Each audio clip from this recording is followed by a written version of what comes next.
At my girlfriend's birthday dinner, I took care of everything: the meal, drinks, and the location. When I went to the hall to get my jacket, I overheard voices from a private room next door. One of her friends asked, "What if he proposes tonight?" She laughed loudly and replied, "Then I'll let him get on his knees, look foolish, and I'll dump him right there. He deserves it for thinking he stands a chance with me." Another friend chuckled and said, "You have to record it." To which she responded, "I've already told my cousin to film it all." I walked back in, smiling, and served dessert as if nothing had happened. The next morning, they were in for an unexpected shock. 3 days later, I received messages from her friends begging me to fix things. She hadn't eaten in 2 days and was pleading to apologize. They urged me not to ruin her life over a single mistake. I've never posted here before, but I needed to share this. Honestly, I'm not sure if I'm seeking advice or just validation. Maybe both, or neither. Anyway, I'm writing this on my phone while it's all fresh in my mind. I'm still pretty angry, and I probably will be for some time. For some context, I'm not wealthy or anything, but I've been saving up for a while, and my girlfriend's birthday means a lot to her. She starts talking about it in March, even though her birthday is in June, and each year it has to be more extravagant. Last year was a midsummer theme, and this year she wanted a locked room murder mystery dinner with her friends. It wasn't even my idea. She chose the venue and theme, created a lengthy group chat, and expected me to make it all happen. She's not a bad person. She just always wants to be the center of attention, if that makes sense. She enjoys being the it girl, and her friends are somewhat similar. I don't hang out with them much outside of her events because they never really included me. I feel more like background decor than anything else. Some of you might think I'm foolish for putting up with that, but sometimes you don't really notice it until it's right in front of you.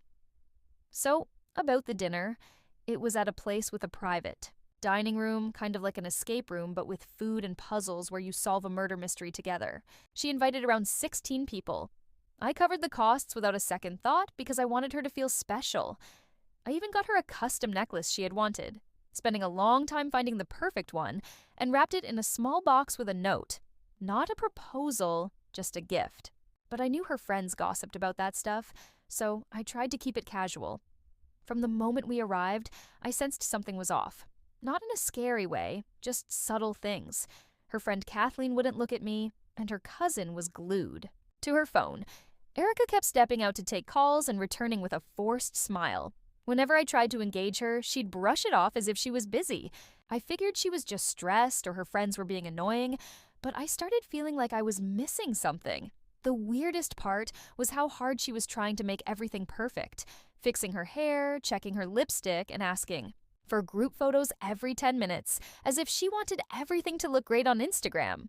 I was mostly keeping a low profile, just trying to help the venue staff. At one point during the main course, she asked me to get her jacket from the hall because she was cold. The way she asked felt oddly formal, almost like she was on stage. I nodded and got up, thinking maybe she wanted a moment with her friends. As I walked past the next private room, I heard laughter, loud and genuine, like someone had shared an inside joke. I recognized Erica's laugh. It's loud and somewhat fake when she's trying to impress people. I didn't mean to eavesdrop, but I paused when I heard my name. Kathleen was joking about what if I proposed tonight, and Erica burst out laughing, saying if I did, she'd let me get on my knees and look foolish before dumping me right there, claiming I deserved it for thinking I was in her league. Another voice, probably her cousin, suggested recording it, and Erica said she'd already asked her cousin to film it all. They were all laughing, not even trying to hide it. I just stood there, feeling like I had been punched in the gut. I know people joke around, but this felt different. She sounded completely serious, as if she relished the idea of humiliating me. The worst part was her friends weren't shocked. They were hyping her up, treating it like the funniest thing ever. I was in shock, questioning if I was imagining it or if this was really happening. I checked my phone, hoping someone would text me about a prank, but it was just me holding her jacket while my name was being dragged through the mud in the next room. I don't remember how I walked back in, but I did. I was smiling, or at least trying to. I handed her the jacket, and she barely glanced at me, tossing it over her chair and going back to her friends. I sat down, finished my meal, and watched her all night. She never looked guilty or awkward. If anything, she was glowing, soaking up the attention. Her cousin kept filming, and at one point, Erica even winked at her. I served dessert and paid for the extra drinks her friends ordered, which were more than we had planned. I just signed the bill. I gave her the necklace, and she barely said, "Thank you," just hugged her cousin and started opening gifts from her friends. I tried not to make a scene since I knew that's what she wanted. If I lost it, I'd look like the crazy one and she'd play the victim. I watched her friends get drunk, take group photos with her in the middle, and listened to her make a speech about how grateful she was for everyone. On the way out, Kathleen bumped into me and looked right through me as if I didn't exist. I held the door for everyone, waiting for Erica to say something, but all she did was laugh and say, "See you at the after party," before disappearing. Her cousin slammed the car door, and I stood in the parking lot, staring at the receipt in my hand. I drove home alone, not even bothering to text her goodnight, replaying everything in my mind, trying to understand when I became the punchline. Kept thinking maybe I had imagined it, but I know what I heard. The more I thought about it, the angrier I became. Not just at her, but at myself for allowing it to go this far. I did everything for her, and she couldn't even pretend to respect me for one night. I didn't sleep, just lay there scrolling through her Instagram, looking at all the perfect stories from the night, her smiling, surrounded by friends, tagging me with a "thanks for making it happen, babe," as if I were her event planner instead of her boyfriend. So here I am. I'm not letting this go. I know she thinks she's untouchable, that her friends are on her side, that she's the queen bee and I'm just lucky to be in her orbit. But she's mistaken. I already have a plan, and it's not going to end with me looking foolish. That much I can assure you. I'll provide updates if anyone wants to know how this unfolds. Trust me, it won't be pretty. Update 1. I wasn't planning to update so soon, but I woke up and felt the need to share. I can't really talk to my brother about this. He'd just tell me to dump her and move on. My mom would probably ask what I did wrong. Classic. I've got to vent somewhere. I'm still furious, but there's something almost amusing about how clear everything seems in retrospect. I woke up to a message from Erica filled with hearts, and good mornings as if nothing happened. She said, "Had so much fun last night. Can't wait for next year. Hope my head isn't hurting after all those drinks." I had only one cider, but whatever. I stared at my phone for a moment before putting it face down. I felt a blank space, and then I recalled her words about letting me get on my knees and dumping me, how I wasn't in her league. It hit me. I wasn't going to pretend everything was fine. I didn't reply. I made coffee, sat at my kitchen table, and scrolled through her Instagram stories from the night. She posted a bunch, including one of her blowing out candles, hugging, her cousin, and opening gifts. There was one where she held the necklace I gave her, saying, "Thanks for making me feel so special," and her friends were hyping her up in the comments. I noticed I was barely mentioned, just a hashtag on one group. Photo lost among 5 emojis. For some reason, that bothered me more than anything else. Like I was invisible, unless she needed to pay for something. So, I started making a list to clear my mind.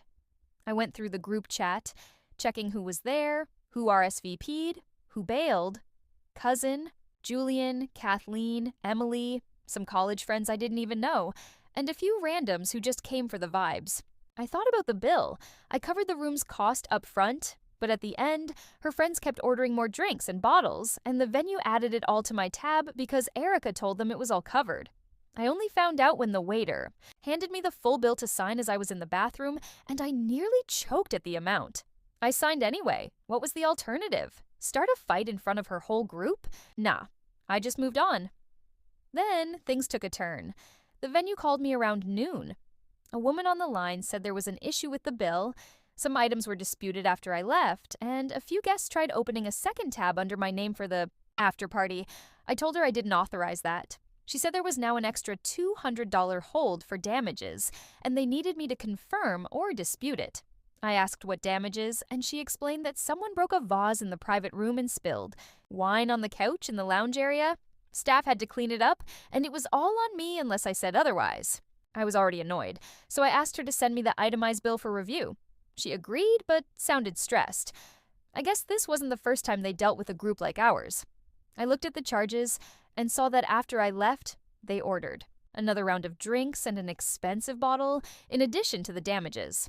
I called her back and told her I wasn't paying a cent for anything after I left, and I wanted to dispute the charges. She said it would go to Erica since she was the party contact. I said, perfect. Then I returned to the group chat Erica started for her birthday crew. I scrolled up and saw her cousin Julian asking if anyone got good video from last night. Kathleen mentioned she got the part where I brought in dessert. Julian said, "That's not the clip we want," followed by laughing emojis. I realized they had been planning something. I didn't know if they were hoping for a proposal or just wanted me to embarrass myself. But either way, it felt gross. I had an idea. Call it petty. But I didn't care. I DM'd Julian and asked, "Hey man, Erica said you got some good video last night. Can you send me the clips?" He didn't reply for about an hour before saying, "Oh, I just have some group shots. Nothing special." I replied, "Cool. Can you send them anyway? Erica wants to make a TikTok." He left me on read. By this point, I knew he was hiding something, or Erica had told him to keep quiet. Either way, I wasn't letting this slide. Meanwhile, I received another message from the venue confirming that the unpaid bill was now in Erica's name, and they would be contacting her about the damages. I didn't reply. I simply forwarded the email to her with a thumbs up. 5 minutes later, she texted me asking about the bill. I told her, "I left early. It wasn't my mess." She replied, "But you said you'd handle it." I said, "I handled what I was there for. Anything after is on you." She didn't respond. I put my phone down and went for a walk to cool off. When I got back, the group chat was blowing up. Her friends were complaining about the venue asking for money, saying they were overcharged, and that it was a scam. Emily, I think, said she wasn't paying for someone else's mess. Erica tried to calm everyone down, but she was clearly losing control. I had been kicked out of the chat, but I saw notifications for a while before it went silent. I started thinking about the necklace. I called the place I ordered it from, which was local, not a chain, and asked if it had shipped. They said no, it was waiting for pickup. I told them I needed to cancel the order. The woman said she'd check, and after a minute, she confirmed it. She'd refund my card minus a small fee for the engraving. Fine. So Erica wasn't getting the necklace either. Here's where it gets interesting. I posted a warning in a private Facebook group for local event organizers, advising them to watch out for a birthday dinner for a woman named Erica with a large group. I included a few details to make it clear it wasn't just a fake review. Within an hour, I received 3 DMs from people saying they had similar experiences with birthday girls and big friend groups. Not naming Erica, but I could connect the dots. I didn't reply. I just let it sit. Back home, I sat on my couch and checked Erica's Instagram again. She hadn't posted since the morning, but her cousin's story from last night was gone. I checked his page and saw he'd blocked me. I chuckled. Kathleen posted a meme about men who think they're special and tagged Erica. Very subtle. They seem to think I'd just roll over and pay for their mess, then disappear. Not a chance. By the end of the day, Erica texted me again. She wanted to talk. I asked, "About what?" She said, "About last night." I told her, "I already talked to the venue. It's your problem now." She sent me a long text about being embarrassed in front of her friends, how I was making her look bad, and how I was being mean for no reason. I didn't read it all. I just replied, "You wanted to be the center of attention. Congrats." Later, I received a message from Emily apologizing for how things turned out. She claimed she didn't know the plan and just wanted to have fun. I told her, "Sure, but you were laughing along with everyone else." She said, "Not really. I just didn't want to make it awkward." I responded, "Whatever. Hope the after party was worth it." She left me on read. I'm not sure if anyone else would have done what I did, but I'm not about to be the guy who gets humiliated and then pays for it too. I'm done being her scapegoat. If she wants to be the queen bee she can pay for her own honey, I'm finished playing. Next steps. I'm not done yet, not by a long shot. If her friends think this is over, they're about to realize I'm not just some pushover. I don't care if they slam doors or talk trash about me in the group chat. I'm not backing down. I'll update if things get messier, which I kind of expect. Update 2. Alright, buckle up because if you thought the last part was wild, this one has more drama and less patience. I'm exhausted, and I know I shouldn't care. But I do. I'm still angry, but now it's a steady, cold anger instead of just embarrassment. You ever get so fed up with someone that you become efficient about it? That's where I'm at. After I dropped the bill on Erica and canceled the necklace, things got weird fast. I thought she might ghost me or come crawling back with a half-hearted apology, but no. She went on the offensive. I started receiving guilt-tripping texts like, "You embarrassed me in front of everyone and you're making a big deal out of nothing." She even called me petty and suggested I should grow up, as if it was my responsibility to accept her public humiliation and thank her for it. What really set me off was how her friends rallied around her. Kathleen posted passive-aggressive comments about guys who can't take a joke, and Julian started spamming the group chat, saying that if I was so sensitive, maybe I shouldn't hang out with them. Am I supposed to be the clown for their TikTok? Or what? I realized how much this was about her maintaining her queen bee status, with her friends in on it for their own clout. Erica has always craved attention, but this was next level. She needed everyone to see her winning, even if it meant making me the loser. The group chat blew up, my name popping up even though I was kicked out. Emily even DM'd me, asking if I could just apologize to Erica so she'd stop crying. She insisted it wasn't that deep, and it was just a joke that became messy. I replied, "If it's not that deep, why is she so desperate?" Emily said, "She just hates looking foolish, and now her mom is asking what happened." I responded, "Maybe she should have thought about that before turning her birthday into a roast." Erica's cousin tried calling me, but I didn't answer. I texted him asking if the video from the dinner was still around, and if it accidentally got posted, I'd make sure everyone knew what was said. He left me on read. They clearly didn't expect me to push back. People like Erica are used to getting away with things because others let them slide. I noticed a bunch of mutuals unfollowing me on Instagram, which was fine by me. I posted a story saying, "Sometimes you have to pay attention to who was laughing," and left it at that. I started hearing from people who weren't even there, Erica's old friends asking what happened, and if it was true that I trashed the venue and left her with the bill. I told them to ask her. She's the one who wanted a scene. The next day, Erica showed up at my place. She didn't text first, she just knocked. When I opened the door, she was already angry, not sad. She said, "So, you're just going to ignore me and make me look bad in front of everyone?" I replied, "You did that to yourself." She pushed past me into the kitchen, slammed her purse on the table, and started ranting about how I embarrassed her, how her friends were talking, and how her mom was asking what I did to upset her. I said, "You wanted a scene? Here you go." She slapped my arm, not hard, just enough to make a point. I stepped back and told her to leave. She called me a coward and slammed the door, hitting it so hard it bounced off the wall. I didn't follow her outside. I just waited for her car to pull away. Later, I got a DM from a girl who didn't attend the party saying, "Erica is telling everyone I cheated, and that's why I bailed on the bill." The rumor mill was running full steam. This is when I dug in deeper. I texted the venue to flag any future bookings made using my name. I didn't want my information tied to her or her friends. The owner replied that they had already banned her group for trashing the room and refusing to pay for damages. That night, I received another message from Emily, this time more desperate. She said Erica was losing it. Her cousin was threatening to post the video if she didn't pay him back for the drinks, and the group chat was filled with everyone blaming each other for the mess. Kathleen was upset because she had to cover her own Uber. Someone else claimed Erica promised to pay for everything. I felt a sense of satisfaction at this point and told Emily, "Not my problem. You all set this up. You all can fix it." My mom called me, having heard from Erica's mom about the drama at the party.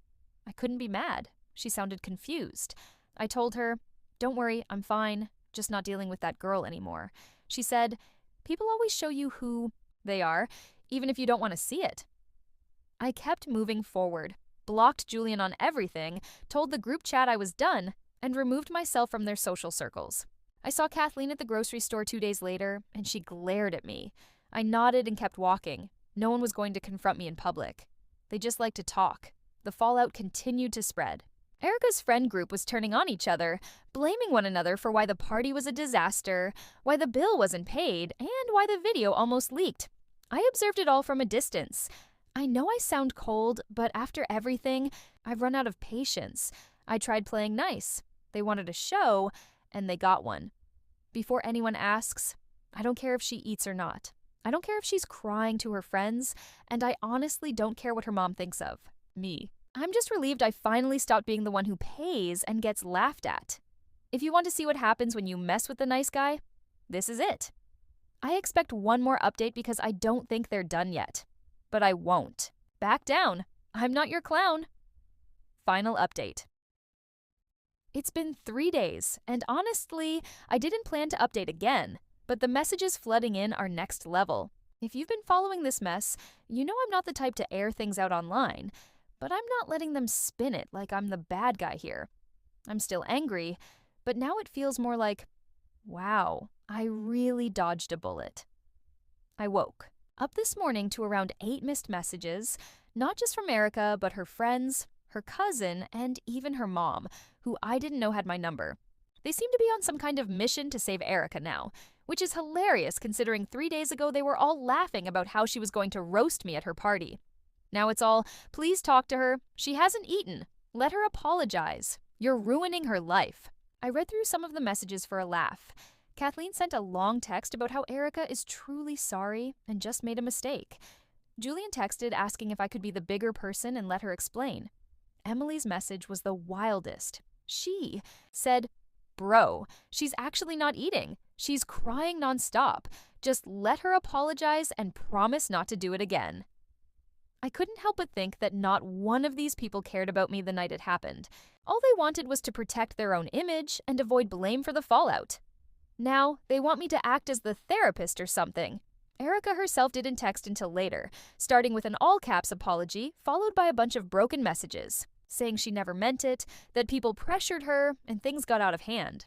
She claimed she couldn't face her friends, and that her cousin was threatening to post the video unless she paid him back for the drinks. She said she was ruined and wanted me to at least let her explain so she could move on. I didn't respond. I read every word, but I'm not going to play the role of the guy who gets humiliated and then helps her restore her reputation. She had her chance to speak to me like a human.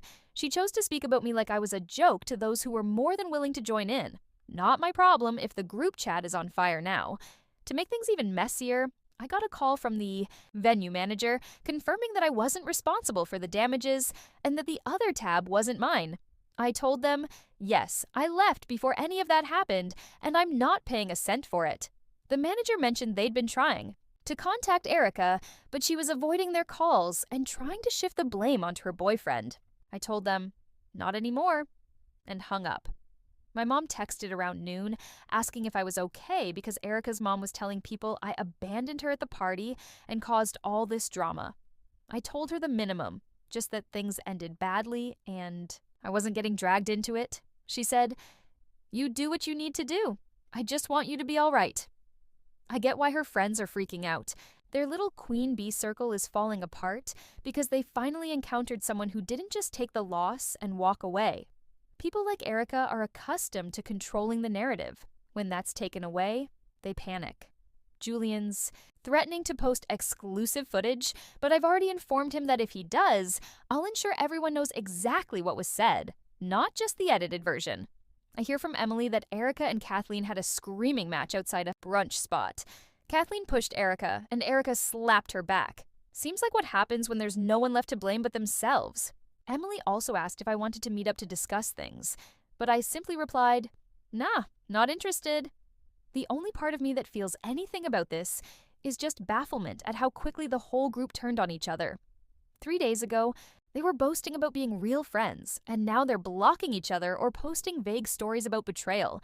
Meanwhile, I'm just here, doing my usual stuff. If anything, I feel lighter, like I just took out the trash, and it took itself all the way down the street. For those wondering if I'll ever forgive her or take her back, I'll say it clearly. Not a chance. I don't care if she's crying, not eating, or whatever. You treat people poorly, and eventually, it comes back to you. I didn't even have to do anything drastic. I just stopped letting her and her friends use me. So, that's it. I'm not going to fix her life. Nor will. I play nice for her friends. I stood my ground. And for once, I didn't let anyone guilt me into submission. Some may think I went too far, but I did what I needed to do. I'm not the villain here, and I'm not your doormat. Remember, you don't owe anyone your dignity. No matter how many times they say sorry afterward, sometimes the best revenge is just not playing along anymore.